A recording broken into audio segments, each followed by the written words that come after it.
My friends, I like to talk to you about why is it that this is in silent.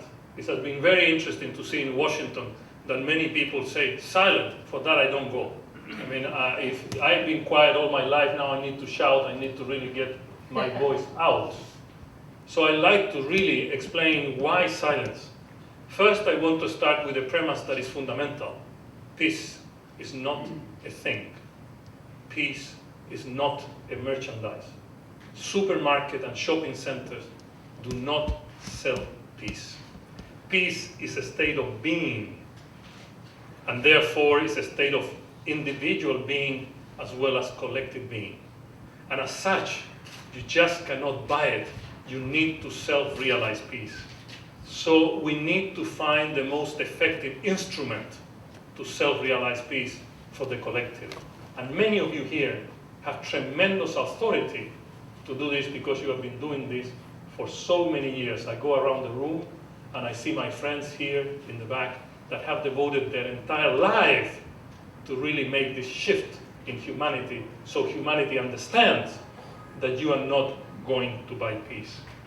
Peace is very important in the context of silence, but I want to say something very pragmatic, that silence and the impact of silence has been researched by medicine, by physicists, by biologists. This is not new. This meditation is not new.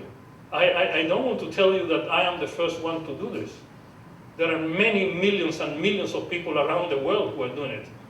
We just took a little bit of an initiative to help all of us to gather for the 21st of September. Many of you I know personally.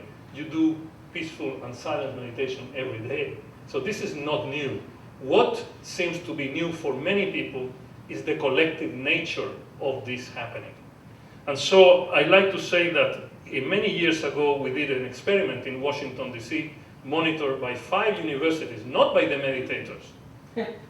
And they brought first week 500 meditators, nothing happened. Second week they added 1,500 meditators, and the economic, social, and personal indicators began to shift to the favorable side. The third week they had 3,500, 4,000 meditators. And the last week they had 7,000 meditators in one place, and all the series of indicators like crime, assault, and everything went to zero. Somebody reported to me yesterday that they brought the relics of the Buddha to South Central LA, and the impact of the vibration of the relics kept no crime in that area for 90 days.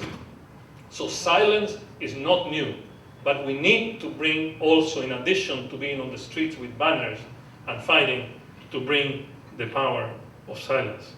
At the personal level, it's very important that a fundamental condition for peace is to heal ourselves.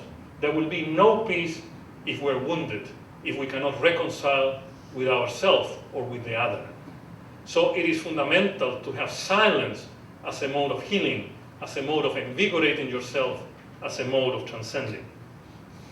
Let me now come to a fundamental point. Some people say, I want to speak. For those who like to speak, I like to tell you that your words and the power of your words comes from silence. Those who want to have in the mall a lot of music, I'm telling you the beauty of music, the beauty of the melody is not in the sound, but in the silence between the notes. Otherwise, you will hear like a machine, a fax machine going through your ears.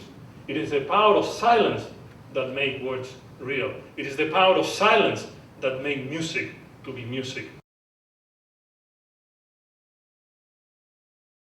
I want to talk about a new proposal for world peace. I have come here to the National Press Club to make this proposal. But let me say that I am sure that you as a journalist, you as a professional, have heard many, many proposals about peace. I understand that, but I'm sure if you are interested in peace, you also notice that these proposals are not working. So, as Nancy said, something is missing. And this is what I like to really delve on today. In particular, many people around the world are interested now in positive proposals for peace and not negative proposals for peace. I don't want to be at peace with you after I hit your face. People are trying to look for other ways to look for peace. I don't want to go to war with my neighboring countries, so I find peace. This is the contradiction that many people are sensing around their own world. Traditionally, most of the proposals for peace have focused on the external environment of those in conflict, not on their inner and internal environment. So essentially, the traditional proposals embody three main lines. One is economics and material welfare. The second part is military parity or military assistance, and the third is political negotiations and political solutions. In terms of economics and material betterment, this is under the hypothesis that material wealth and progress will bring peace. This has never been demonstrated. In fact, if you look at per capita income of countries and what is their situation about their inner reality, there is not a correlation that says poor countries are all at war, rich countries are all in peace. The second one is military parity and assistance as a form of creating power to defend a nation or as to attain some level of human security. This may be true in some cases, maybe not true in other cases. Political negotiation is important because it creates the space, the institutional space, to strengthen democracies, maybe, to comply with human rights, and give alternative form of governance. These approaches really fail in many different ways. Why? First, because, as I said before, inner peace is the essential dimension, is the main foundation of world peace. This is a premise that we need to go out of this room with.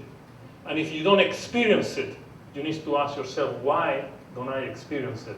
Because this is where the fountain of peace is. Secondly, it is fundamental to address parallelly, together, the material dimension, the economics, the military, and the political, with the reconstruction of the inner and outer and social fiber of the societies.